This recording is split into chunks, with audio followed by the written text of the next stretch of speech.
ধন্যবাদ মাননীয় সভাপতি মহাশয়কে। আরো ধন্যবাদ জানাই উপস্থিত আইএসএফ ক্যান্ডিডেট মাননীয় কুতুবউদ্দিন ফাদি মহাশয়কে। ধন্যবাদ জানাই সামনে বসে থাকা আমার প্রাণপ্রিয় ভাইদেরকে। বন্ধু, বলতে চাই, মমতা ব্যানার্জি কি বেঁচে আছে না মরে গেছে? যদি বেঁচে থাকে তাহলে রাজ্যে এসআইআর হলো কিভাবে? তিনি তো বলেছিলেন এ রাজ্যে তিনি বেঁচে থাকতে আর এসআইআর হতে দেবেন না, কিন্তু এসআইআর হয়ে গেল। গতদিন একটা মিটিং এ তিনি বলছেন ভবানীপুরে 40 লাখ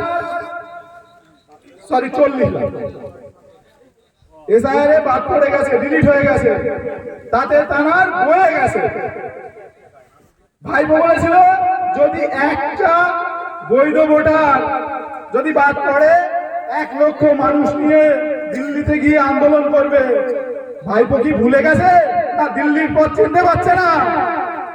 বন্ধু, বলতে চাই এই বিচারিতা সরকার মিথ্যেবাদী সরকার, এদেরকে হারাতে হবে, পরাস্ত করতে হবে, এই রাজ্য থেকে তাড়াতে হবে।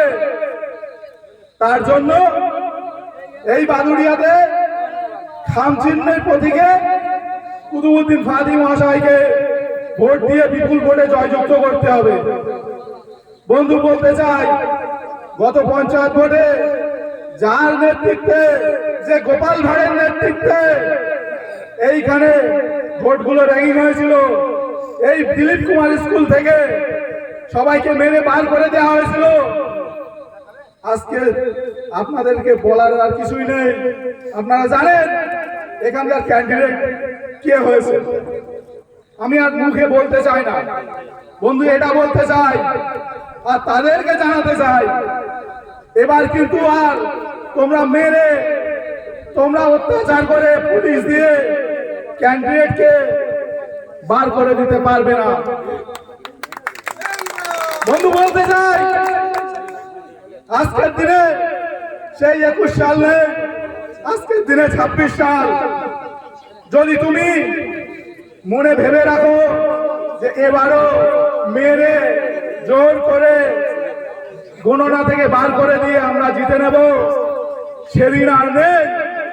মানুষ যেমন সচেতন আর আইএসএফ ঠিক তেমনই শক্তিশালী হয়ে উঠেছে। বন্ধু, বলতে চাই তুমি যতই করো না কেন, যতই লড়ো না কেন, এবার কিন্তু গণতন্ত্রের জয় হবে, সংবিধানের জয় হবে।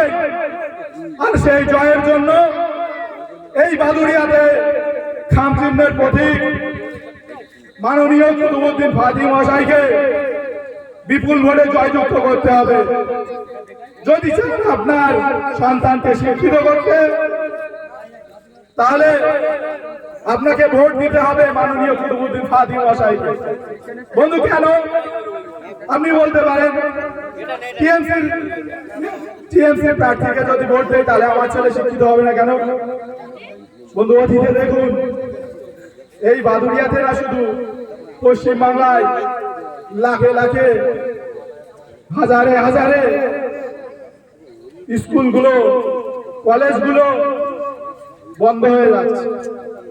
বন্ধু, স্কুলেতে শিক্ষক থাকলে ছাত্র নেই, ছাত্র থাকলে শিক্ষক নেই। বেশিরভাগ তো ছাত্ররা বিভিন্ন কাজে কর্মে চলে যাচ্ছে। বন্ধু, বলতে চাই শিক্ষা যেমন দরকার, স্বাস্থ্যটাও তেমন দরকার।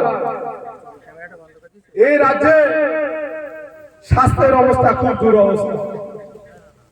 5 মিনিট আছে, ওই ক্যামেরাটা বন্ধ করতে পারবেন তো? পশ্চিমবাংলাতে আরজিকর হসপিটালে কি হলো? আমাদের প্রিয় বোন অভয়াকে কিভাবে হত্যা করলো? রাজ্য সরকার কি তার বিচার দিতে পেরেছে? সুবিচার করতে পেরেছে? সুবিচার যাতে না হয় সেই ব্যবস্থা করেছে। বন্ধু, মাঠে ময়দানে যখন কোন রাজনৈতিক সিম্বল ছাড়া যখন আন্দোলন চলছিল তখন পরিকল্পনা করে মমতা বন্দ্যোপাধ্যায় আরএসএস এর কাছে গিয়ে বলল, এবার তো আমার সিটটা চলে গেল, এবার তো আমি হেরে গেলাম, আমাকে বাঁচাও। তখন আরএসএস এর মোহন ভাগবত বলে দিল বিজেপিদেরকে যে তোমরা এবার তোমার সিম্বলে আন্দোলন করো। ওই আন্দোলনটাকে, যেটাকে বিনা সিম্বলে হচ্ছিল, সেটাকে ভেস্তে দিল। সিম্বলের নাম করে যখন আন্দোলনে গেল, বিজেপি যখন বলল আমরা নবান্নে গিয়ে আন্দোলন করব, তখন আন্দোলনটা দু তিন ভাগে ভাগাভাগি হয়ে গেল।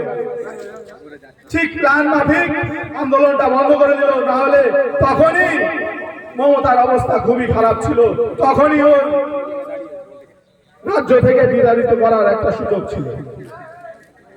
বন্ধু, এটা বলতে চাই, বিজেপি বিপদে পড়লে মমতা গিয়ে সাহায্য করে, আর মমতা বিপদে পড়লে বিজেপি এসে সাহায্য করে। এটা পরীক্ষিত। যতই পাড়ার পাতি নেতারা এসে বলুক না কেন যে বিজেপির দালাল আইএসএ, বন্ধু আপনারা দেখবেন টিএমসি হলো বিজেপির সবচেয়ে বড় দালাল। এই রাজ্যেতে বিজেপি নিয়ে আসার মূলে টিএমসি টিএমসি টিএমসি। বন্ধু, এই টিএমসি কে হারালে এই রাজ্য থেকে বিজেপি কেও বিতাড়িত করা যাবে। বলতে চাই,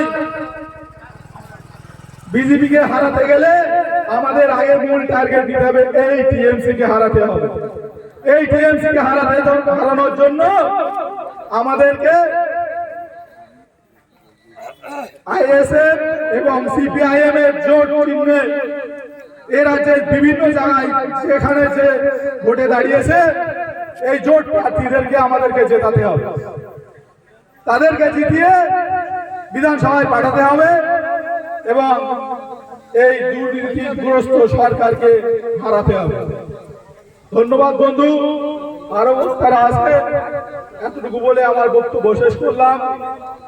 ইন্ডিয়ান সেকুলার ফ্রন্ট জিন্দাবাদ, নওশাদ সিদ্দিকী ভাইজান জিন্দাবাদ, মাননীয় কুতুবউদ্দিন ফাতিল মশাই জিন্দাবাদ।